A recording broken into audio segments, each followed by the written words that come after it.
Hello everyone.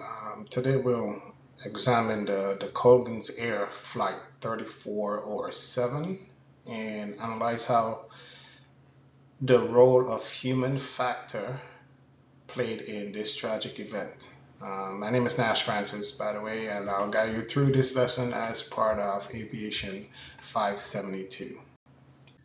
In this lesson, we'll connect theory to practice by examining a real-world case study. We'll summarize the sequence of events, analyze miscues, rebrief user threat and error management or TEMs, and situational awareness models or SA. And we're going to predict some potential threats and error traps, demonstrate effective crew communication on callouts.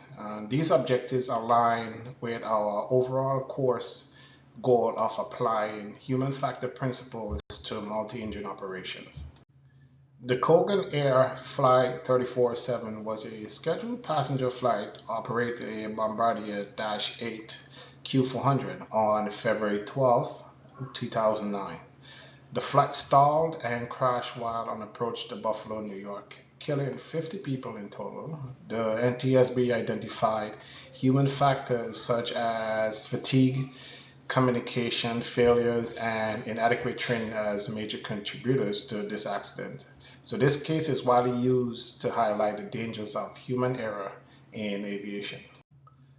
On this slide, here I present a sequence of events. So the flight was conducting an instrument approach in icing condition.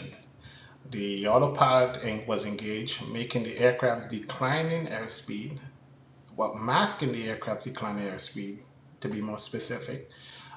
Both pilots were fatigued. Their composition in the cockpit violated the stereo cockpit rules.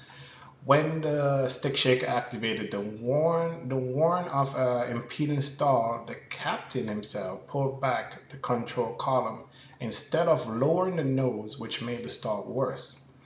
The first officer compounded the error by retracting the flaps, so within seconds the aircraft lost lift and crashed into a residential area near the airport. So 4 key factors that contributed to the crew's workload. First, we have fatigue from commuting and insufficient rest. Secondly, communication breakdown, including non-essential talk below 10,000 feet. Third, over-reliance on automation. The autopilot concealed the stall cues. And finally, training gaps. The captain responded incorrectly to the stall, which showed how improper training or skill decay can have deadly consequences. The accident chain shows several miscues. The crew did not notice the decrease in airspeed. When the stick shaker activated, the captain misinterpreted the stall warning. The first officer retracted flaps, further worsening the stall. These cues show how situational awareness breaks down step by step. Using threat and error management and Ensley's situational awareness model, we can rebrief this event. The threats were the night approach in icing condition and pilot fatigue. Errors included improper stall recovery and stereo cockpit violations. Situational awareness breakdown at 3 levels. Perception, failing to see the fall in airspeed. Comprehension, misunderstanding the stall warning. And projection, failing to anticipate consequences of pulling back during the stall. This rebrief helps us learn small error compounds into disaster eventually. In future operations, we can predict similar threats such as high workload during night approaches and performance impact from icing conditions. We must also guard against error traps like over-reliance on automation and fatigue impairing judgment. We need to identify the threats and trap beforehand, allow crew to pretty much mentally prepare strategies to manage them effectively. Effective crew communication is essential. Proper callouts such as airspeed low or approach to stall must be made clearly and immediately. Challenge response check discipline reinforces crew monitoring. In this accident, the first officer could have intervened more assertively. In training, we practice role play, stall recovery, ensuring the crew responds correctly to at least 80% of callouts. The Bible reminds us that integrity, ethical decision making are central to leadership. Proverbs 11:3 says, "The integrity of the upright guides them." In aviation, this means putting safety above pride or convenience.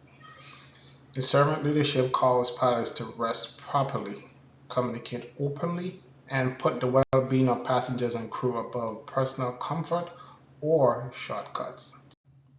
To reflect, we can consider a few questions that we could ask ourselves, like how might proper CRM have prevented this crash? What biblical principle could guide fatigue management?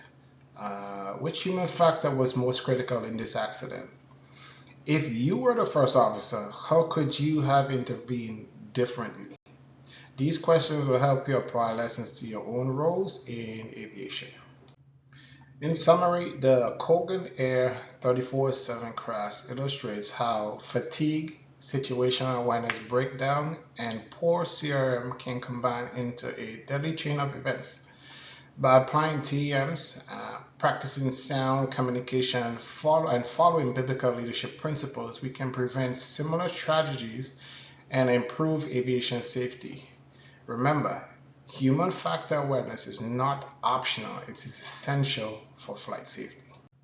These are my sources for today's case study, including the NTSB official accident report on the Kogan Air 34-7, the FAA training materials, Elmerich and Merrick work on culture and CRM, and the book of Proverbs of Biblical Integration. Thank you.